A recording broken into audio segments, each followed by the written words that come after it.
Welcome to the Nerd Party.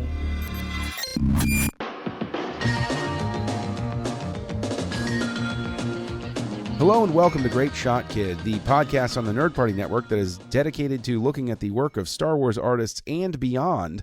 And I'm one of your hosts, John. And I'm Mike. And this week we are going to be looking at a movie that we mentioned last week in the context of our discussion of Justice League, which was co-written by Chris Terrio, who's writing episode 9. We talked about For Love of the Game, which is a movie that came out in 1999, same year as Phantom Menace, but actually features somebody who worked on the Star Wars franchise, Gregg Landaker, who worked in the sound department for both films. So we're looking at For Love of the Game, which also features another Star Wars connection because it has an actor who played a character who people told looked like Han Solo in Boogie Nights. Oh, yeah. John C. Reilly. Yeah. So, can you see the resemblance? I can. I kind of can. I could see him playing Han Solo, honestly. Oh, yeah. That would totally work. But mainly we're talking about For Love of the Game because we love the film. And we can't pass up an opportunity to talk about it. So for anybody that's not familiar with it, Mike, For Love of the Game, elevator pitch. Sam Raimi makes a baseball movie. There you go. That was because, that was like the whole thing for me, right? Was like, I love baseball. I love Sam Raimi, and then they're like, well, Sam Raimi's making a baseball movie. And I'm like, I am there. I am so there.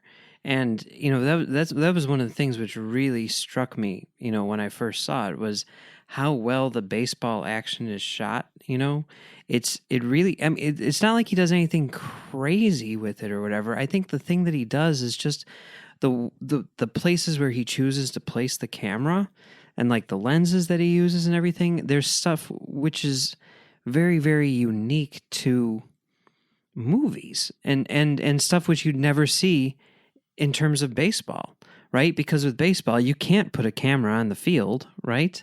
I know Fox has tried. I know during the World Series they had their edge of the dirt in front of home plate cam, which, had varying results. Varying is a good way to put it. But, just the idea of like, okay, here's a camera with a wide angle lens right behind the catcher as, a fastball comes in. And it's like, wow, that's so dynamic. And that really does place you in the action. It really places you in the mind of Billy Chapel, Kevin Costner's character, the pitcher, who is, if you want the plot of the movie, it's basically this guy, Billy Chapel, who's, future Hall of Famer. He's at the end of his career, and his relationship with his girlfriend, his longtime girlfriend, is kind of falling apart, and his career is, I wouldn't say falling apart, but it's winding down, right? Right. So he's pitching in what may be the final game of his career, and he's pitching a perfect game. So the story takes place over the span of that perfect game, but the real story, it's almost a framing device. The real story is told through his memories and through flashbacks as you see his life and his relationship with, his girlfriend played by Kelly Preston. And I love this movie so much. And it shocked me when I found out that you did too, because nobody else likes this movie. But see, that surprises me that nobody else does. I thought this was just a universally loved film. My history with it is I did not grow up as a baseball fan. I'm still not what one would call a baseball fan. I respect it. I watch a game from time to time. I primarily pay attention during the playoffs and the World Series. I'm a longtime football fan, American football, falling out of love with American football. So it's possible if baseball plays its cards right, it could woo me. Come on over to the dark side or the light side. But I don't even have a team here to cheer for. I can give you a team to cheer for if that's what you're looking for. No. I can't do that. I have to at least. Okay. All right, before we even talk about the movie. Okay, so let's say I say, all right, great. I'm going to become a baseball fan, and I'm going to invest in a team. I got the Rays down here, right? They're the closest Tampa Bay team. Rays. Yeah, Tampa Bay Rays, yeah. And they're several hours away. But should my allegiance be to the area of my birth? So the Nationals should possibly come in there, but there's conflict there because the Orioles were the only team when I was growing up in that area, and I was halfway between D.C. and Baltimore, so I'm not entirely sure where my allegiance should lie for that. See, here's the thing, and this is and I don't know why this is a thing with me, right?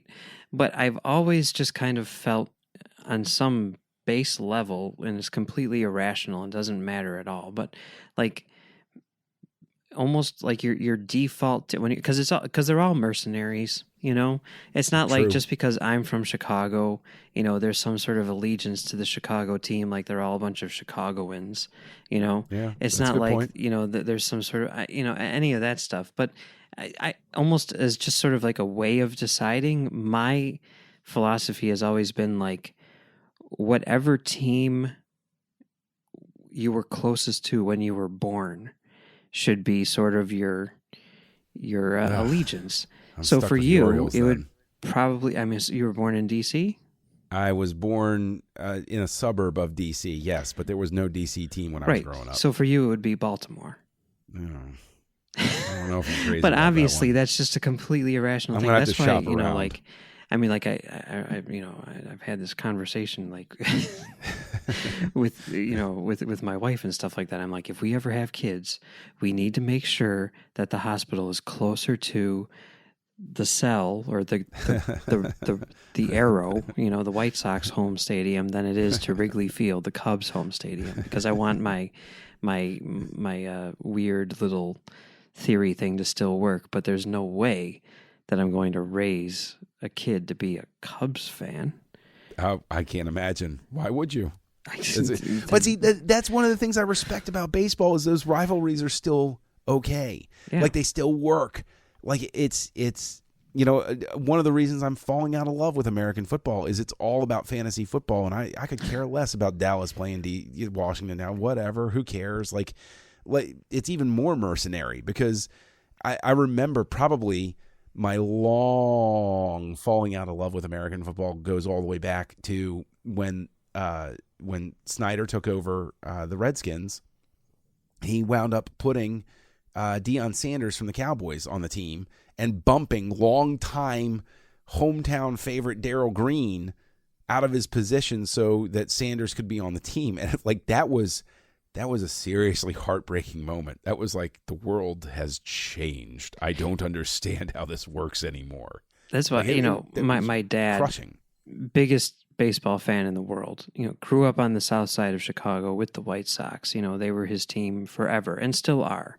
But if you were to ask him, and it's not even like like if you were to put a hot lamp over his head and like really grill him about this, but like if you were just like literally to ask him in passing, he'd be like, it doesn't really matter. He's like, I don't care. I mean he's one of these people who like he'll go watch anything from a 16-inch softball game to the World Series, and he will completely enjoy himself to the fullest extent that he can, just because he's watching baseball. You know what I mean?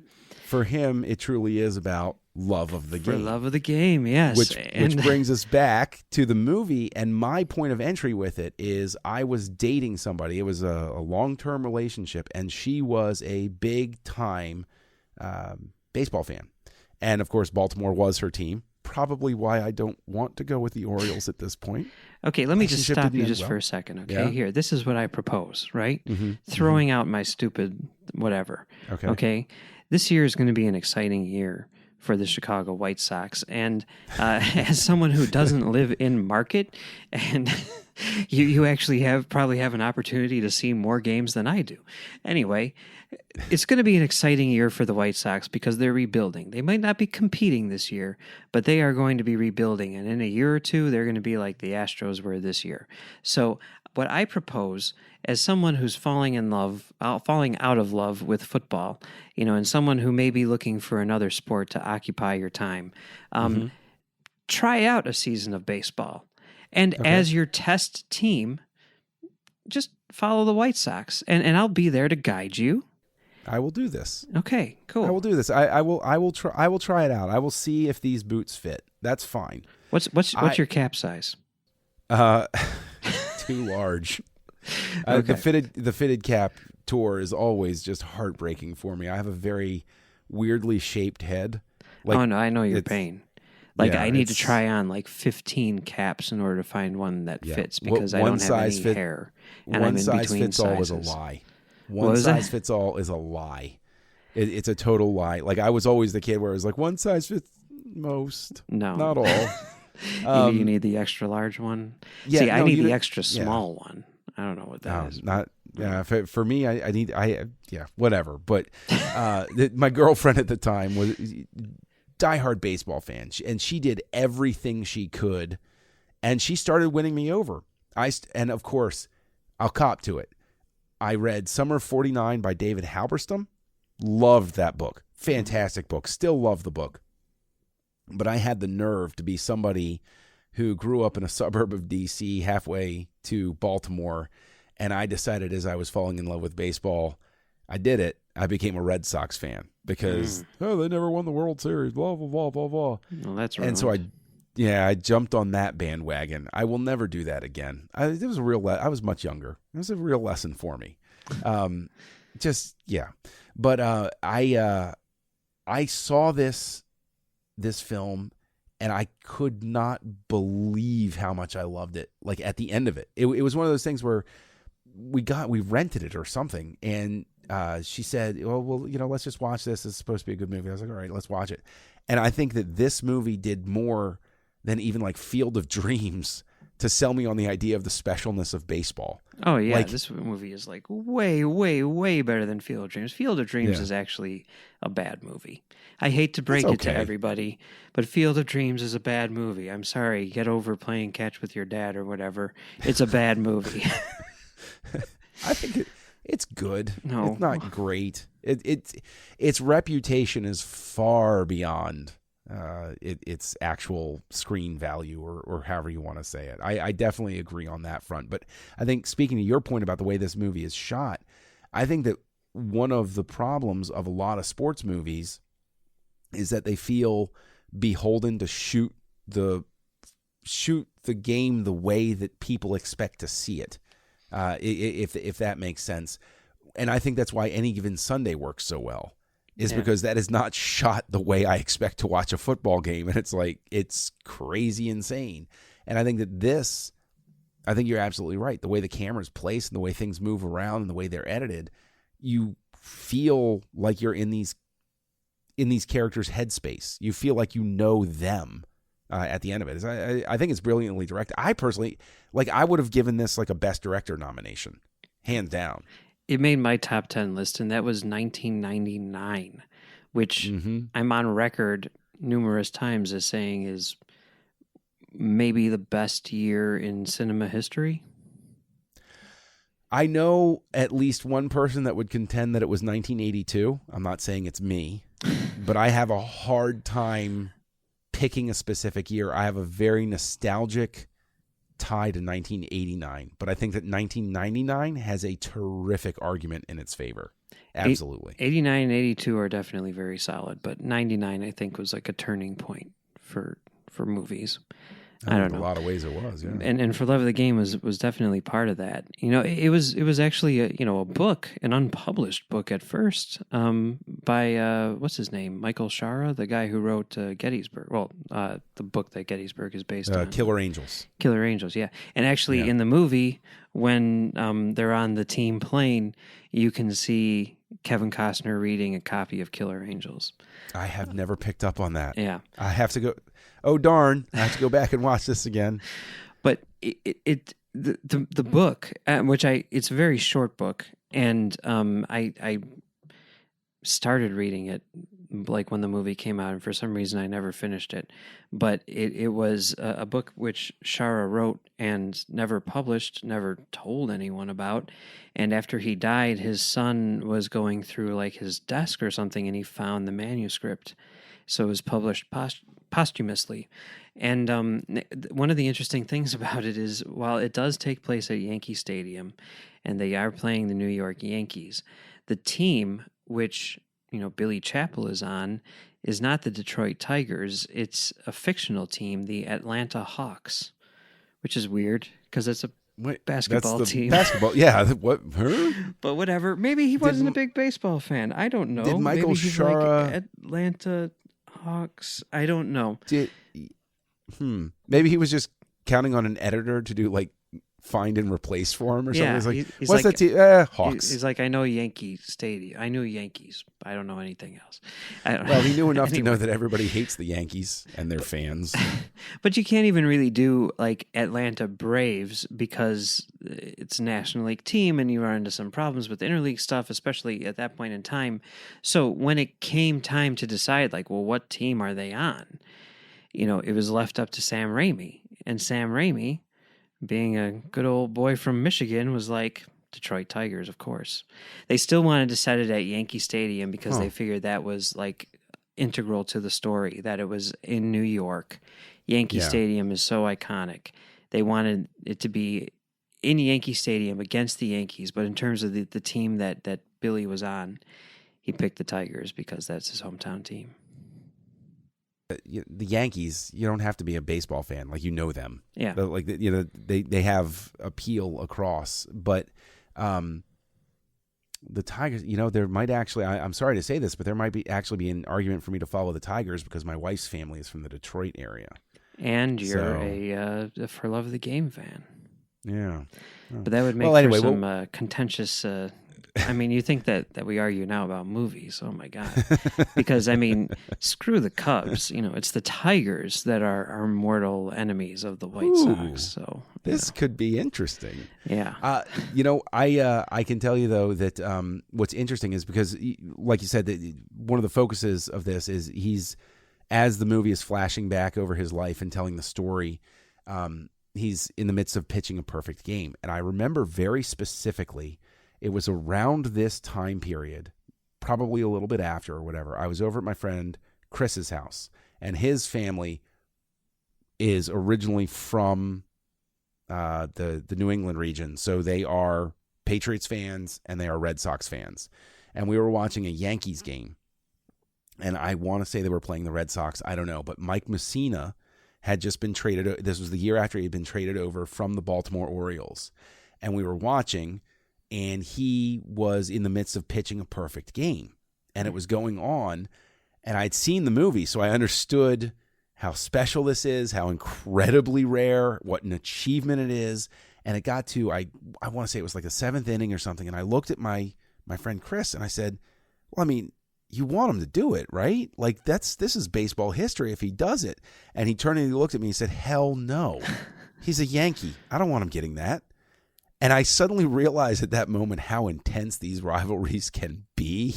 Oh yeah, like that's pretty crazy that you can't even like separate yourself. To go back to America, to go back to football, like when Brett Favre breaks the pass completion record. Even the team he's playing against stops and like applauses, like, "Hey, Brett! Hey, nobody can take that away from you." But in baseball, they're like, "Stop it from happening! Somebody run on the field and hit him on the top of the head or something like that." Like they do not want that team to have that honor. Those are fans, but it is customary. Like if someone pitches a perfect game or a no hitter, at the end of the game, the other team will come out of the dugout and give a standing ovation to the pitcher. So, I think the fans might be more intense than the actual players. Probably so. You know how these things work. Because they don't care. They didn't grow up as Yankees fans, whatever, that kind of thing. I don't, for me personally, like if it's just a random game which is on, like I always want to see the no-hitter, happen. And if I'm there, I definitely want to see it because obviously it's so rare that you're witnessing history, and I would sacrifice a loss of it. But I mean, there have been times where I've been at home, like watching games where the White Sox were getting no hit, and I'm just like, oh, this is the worst. It really is. And it's always one of my. Well, it's just the way it worked out. But the last. Well, no, actually, it's not the last because Philip Umber pitched a no-hitter, which is pitched a perfect game, which is a very strange thing because he was kind of like a guy. I mean, he was a major league pitcher, but bottom of the rotation. He ended up, I think, being a reliever by the end of the year, but he very, very randomly pitched a perfect game, for the White Sox against the Mariners. But before that, Mark Burley, who is the White Sox ace for years and years and years, led the team to the World Series, in 2005, all that stuff. He's pitched 2 no-hitters, and one of them was a perfect game. And it was one of the most intense. I mean, you think that For Love of the Game is dramatic. Nothing like the Mark Burley perfect game. There was this very, very famous catch by Dwayne Wise where he leapt, above the wall to bring back a home run and didn't catch it, but, knocked it back into the field of play. And then as he was stumbling to the ground, bobbled the ball and grabbed it before he hit the ground. I mean, like that happened in this game, like in like the 8th or 9th inning. I think it might have been the 9th inning. Anyway, regardless, this was an amazing game on just a random Thursday afternoon because you never know when it's going to happen, right? And that morning, my dad called me up and he's like, "Hey, I got an extra ticket to today's game. You want to go?" And I'm like, "Nah, I have to work." And he's like, "Okay, well, I'll see you later." And then I'm listening on the radio at work, and I'm like, "Oh my God. Oh my God." My biggest regret in life. Okay. Wow. Okay. That's okay. See, the thing is, maybe this is the in. I think like this has got to be the movie you would show somebody if you want to sell them on the idea of baseball, right? It depends on the person. If you want to sell someone on like the romanticism of baseball, I mean, there's a lot of people who would be like, "Well, it's Field of Dreams, dummy." And, okay, fine, whatever. Yes, but no, because you want to show them a good movie and you want to show them what baseball is actually like. Like if you want to show them, like if, for example, I were to show a baseball movie to Lee, who's like, "I've never seen a baseball game because I live in Scotland." I'm just assuming. They use like cricket bats and what was that? Something, right? Don't they use cricket bats for something? I think so. Yeah, probably right. Yeah. He's into the cricket thing. Maybe I want to have a cultural exchange with Lee where he shows me some football, as they call it. No, and I get to see, I get to show him some baseball. But if I were to, if you just wanted to say like, what is this baseball? I would definitely show them For Love of the Game. But if it was someone who was familiar with baseball and was like, "I hate this sport, blah, blah, blah," it would really depend on the person. Like, if I were talking to someone who's like, let's say, more analytical minded or whatever, someone who's maybe like into science and stuff, I would definitely show them Moneyball. Haven't seen that. It's the best. I mean, I used to always say For Love of the Game is the best baseball movie ever made, and I thought it was until Moneyball came out. And now Moneyball is the best baseball movie ever made. But it's not about the game. I mean, there's like maybe like 2 shots where people are actually playing baseball. It's about the construction of the team. How do you make a winning team when you have no money and you need to rely on just hidden figures, essentially. Sabermetrics. Sabermetrics. Isn't that what they call it? And if you want to read an awesome book, read Moneyball. I mean, like, you don't have to be a baseball fan at all. It is fascinating just to see how it's a story about, like, the book isn't a story. The book is, it's just a nonfiction book about, like, here's how this guy did this thing, and it's all about sort of like trying to succeed when the game is completely rigged against you. When you have a team like the Yankees with billions of dollars to spend and they can just throw money at problems and literally buy the best players and plug them in wherever they need them, there's no way that a team that has, in some cases maybe a tenth of the budget can compete. You need to figure out how to compete against that.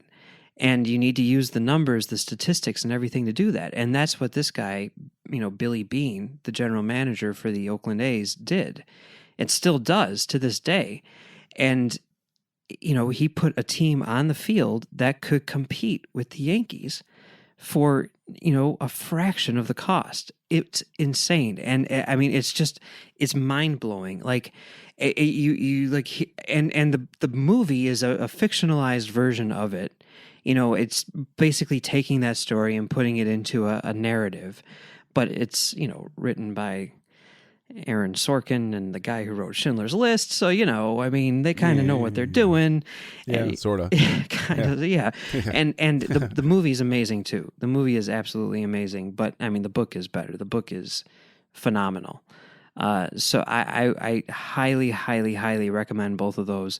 And I mean, that's the type of thing where anytime I see a movie like For Love of the Game or read a book like Moneyball, it reignites my passion for baseball, because baseball, I mean, it's the old thing, it's a long season. It is a long season, 162 games, and everyone's there on opening day, and there's such, promise or whatever. But when you get into June and your team's already in fourth place and, it's not looking good, it's hard to maintain interest. It's hard to turn on the TV every night and sit down for 3 hours and watch your team probably lose.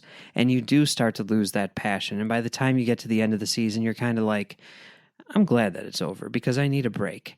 And when April rolls around, I'll be just as excited as the next person. But whenever I read a book like Moneyball or see a movie like For Love of the Game, which is really about the love of the game, then it really reignites my passion for the game. And it makes me want to turn on a baseball game, Yeah, I think that one of the greatest things of a movie like For Love of the Game is that it is, I think it's an incredible touchstone because it is and Fever Pitch did this with that one scene where he sees them in the restaurant when they're losing the World Series and everything, and he says they're just guys, they're just doing their job, and there's that. But then you look at something like For Love of the Game, and I think it's so easy to forget, regardless of what sport, but you look out on the baseball field and you see people there. Every guy there had a different type of day or had a different something happen to him in the last month or something like that. And they're all putting that aside and internalizing it and finding a way to stay focused or to bring that energy in. And I think that this film really, really reminds you of that everybody's having a day, everybody's having a day when they show up to work. Yep. And are you having a day in front of millions of people, half of whom want you to die on the mound because they think you're worse than scum because you're up against them and you could cost them their playoff chances or something like that? Yeah. That is huge. That's heavy. And I would show this film also to remind everybody of Kevin Costner, what a force of nature he was at the top of his game. He was, it's so easy now. It's disorienting for me sometimes, but somebody like Kevin Costner was huge. He was a big star. He was a well-respected actor. And you show something like For Love of the Game, it's like, wow, why don't I hear from this guy right now? What choices did he make in his career that now he's, where is he? I think it's kind of like, Billy Chapel. He got old. He aged out in a sense, And I mean, because we know how Hollywood is, they're always obsessed with what's young and what's new and everything. But it is interesting. He did have a lot of power, and he actually, exerted that power on during the making of this movie quite a bit. There were some conflicts between him and the studio and Raimi as well. And a lot of people kind of like saw the movie as not working in one way or another, and they tried to fix it in the editing. And they actually cut it down substantially, from what I understand, and turned it into what it is now. Originally, it was going to be R-rated, which you can totally tell. There's a few scenes, and this seems like it doesn't happen nearly as much now as it used to, but for like words getting cut out in order to get like a lower rating. Yeah. And, I mean, there's like here there's a sentence which doesn't make any sense in the thing where she's like, I just don't screw like that, and I hate that word. It's like, yes. Wait, what word is that? Okay. Yeah. Okay. Screw. Okay. Yes. It's like my sister just sent me a text saying that my mom has started using a more forceful word, freaking. And she feels like it gives her a lot more power because she can use it, very harshly. So good for my mom.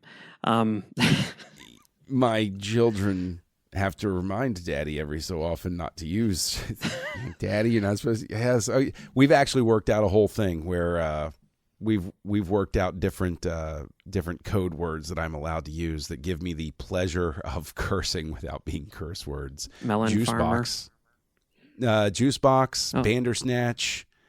Bandersnatch sounds dirtier than most curse words. I have no idea what the origin of that word is, but it's in there. But then, of course, I was able to resurrect, and it makes the kids laugh. But I've resurrected a word that I learned from my parents: jerkweed. Oh, that's good. That's a good go-to. Yeah, that's a good go-to. I think you should work in melon farmer if you can. Melon farmer, okay. Yeah, melon farmer would work. Yippee-ki-yay, melon farmer. That was the famous. Have you ever seen Die Hard? Have you ever seen Die Hard 2 on television? That's what they say, right? I don't know if that's what they say, but it is the worst overdubbing of curse words. First and foremost, don't bother trying to show a Die Hard movie on television. What are you thinking that you're going to try to show this movie on television? But the voices don't even match up. It's a marvel. If anybody hasn't seen, I'm sure that TNT is going to have it on, with Christmas time and everything. Watch Die Hard on basic cable. I have to check that out. I hear Big Lebowski is really good. I've never seen it, but my all-time favorite was Mallrats because every single word in there is a curse word, and it's rather amusing. But yeah, so they do that in this movie. They also apparently there was some Kevin Costner nudity in this movie, which was cut out. And I remember reading a report at the time that it got giggles from the test audience. Yeah, and Costner was mad. He really went to bat for his butt and lost. He struck out. But, it's interesting, though, because another thing that I read in like some like Sam Raimi biography or something like that is like Raimi kind of agreed with the studio that the movie wasn't working in its present form, and he actually made a cut which was much shorter. It was like 90 minutes long. Oh, wow. And Costner was the one who stepped in and was like, no, we need to maintain some of this. So what was released is actually something in between what Raimi wanted and what Costner wanted. I don't think either one was, but I mean, Raimi said, he's like, because Costner was very vocal about it, right? He's like, they butchered it. And, Raimi, when asked, I remember reading about it in Entertainment Weekly, he's like, I don't know what to say about that. I'm happy with the movie that was released. So, sorry, Kevin Costner didn't always get along with his directors, Robin Hood, Waterworld, this. There's sort of a hit. Maybe that's what happened to him. Maybe that's what happened to him over time. Maybe was he just was he became difficult to work with. Could be. I mean, I don't know him. I'm just supposing. I'm like, you have these stories there, and then he sort of like fades. Maybe it was just bound to happen eventually. Yeah. In some way. Speaking of Sam Raimi, this was definitely like a turning point in his career, which had been sort of like shifting away from, the Evil Dead type of horror movies into something else. And there's like 3 in the middle here, which I think are like really, really great and really, really weird for Raimi before he gets into Spider-Man territory and then goes all crazy with it, you know? Yeah. But the one right before this and the one right after this were A Simple Plan and The Gift. Have you seen either of those? Haven't seen either one of those. Oh, No. God. I mean, A Simple Plan is the one that everyone loves. The Gift is the one that I love. But both of them are so good. Simple Plan, it stars Bill Paxton, along with like Billy Bob Thornton and stuff like that. And I think I've promised to see this before. it's about I've like just never gotten around to it. It's been so long since I've seen it, so I could be getting some of the details wrong. But essentially, it's about like these normal, everyday guys who, you know, they're working class, they're in debt, you know, I mean, just like everyone, right? And they stumble across like a bag of money that like from the mob or something. I think there was like a crashed plane, and they like were the first ones to the crash, and there's a duffel bag full of cash in there. So they're like, let's take it. And then basically the entire movie is about how them taking that cash has basically destroyed them and their lives, you know? And kind of like turn them into these people who they weren't when the movie started. It's really, really good. I mean, it was like, you know, that was that movie was ending up on like top 10 lists at the end of the year and everything like that. It's great. But The Gift, I think, is even better. The Gift is, it stars Cate Blanchett, and she's like a local psychic in like a, you know, kind of like a rural community. And she, you know, seems to have psychic powers, and there's like a murder in the town, and basically she's kind of tasked with figuring it out, but no one believe, you know, it's, I know that sounds like, oh, it's crazy, spooky, whatever, but it's done like a straight drama, you know, like, I mean, people are just like, she's not, what are you talking about? She's a psychic. She's not a psychic. That's just what she does for a living. You know, it's like, she doesn't actually have any psychic powers, right? You know, that kind of thing. Yeah. And, you know, but she does. It's really good. It's really, really good. Highly recommend both of those movies. Check them out. That, I should check them out. You know, but the thing is, we're sitting here, we're talking about Costner. I can tell you hands down, I mean, aside from this, the Costner movie I always go to, if I were to try to show somebody a Costner movie to convince them of his greatness as an actor, Silverado. Oh. Have you seen that? I've never seen that. What? Isn't that Lawrence Kasdan? That's Lawrence Kasdan. We've got a movie to watch. I know. Yeah, so I need to watch that one for Kevin sure. Kline, John Cleese. I need to see it. It's Kevin Costner at the very beginning of his career. He's an unknown in the film. Really? Yeah, he's an unknown at the time that Silverado. We're going to add that to the docket. We got to watch. Right. And I'm a huge Western fan, so definitely. Yeah. Yeah, that is a Kasdan film though. Yes, and that's why I need to see it for sure. You know, for me, it's JFK. That is a great film, isn't it? Yeah. Yeah, we've talked about that before, but that is a great film. That is definitely a great film. Absolutely insane, but a great film. Mm-hmm. Yeah. Anyway, well, okay. You know what? I think that we've stayed very clearly out of spoiler territory, but I think it's very clear that both of us, for love of the game's up there. If you have not seen it, do yourself a favor. And just as a final note about Landaker working on it, the sound is wonderful in this, actually, especially whenever he has to go to clear the mechanism. And if you haven't seen it, when you watch it, you'll understand what we're talking about. Yeah. If you can watch it in surround sound or with some headphones, definitely do that. I actually, when I was in school, I took a class on sound design, that type of thing. And we had to do a project where we basically dissected a scene from a movie and said, like, okay, well, clearly this element was recorded after the fact. This was done on set, blah, blah, blah, blah, blah, blah. You know, like that sort of thing. You know, as a way of sort of like teaching us how sound is constructed in a film. And for that project, I actually picked For Love of the Game, a scene from For Love of the Game, because it is pretty impressive how it's all put together. It is. So obviously we invite you guys to see it, but if you do see it, or if you have seen it and you want to discuss it with us, You can find us over on nerdparty.com/contact. Just look up the show and drop us a line.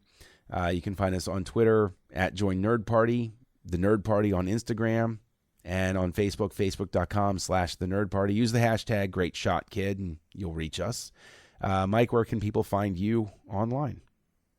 Oh, you can find me on Twitter at Mumbles3K, and you can find me on my website, commentarytrackstars.com, doing a show called Commentary Trackstars.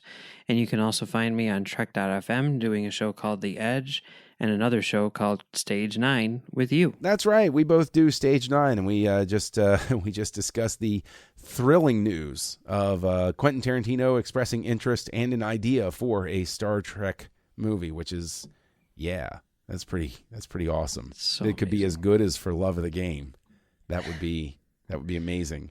And you can, of course, find me back here on this network co-hosting Aggressive Negotiations with Matt Rushing. You can find me co-hosting Words with Nerds with my pal Craig. And if you want to look me up online, look for Kessel Junkie. And thanks for joining us this week, and we will catch you next. Join the revolution. Join the Nerd Party.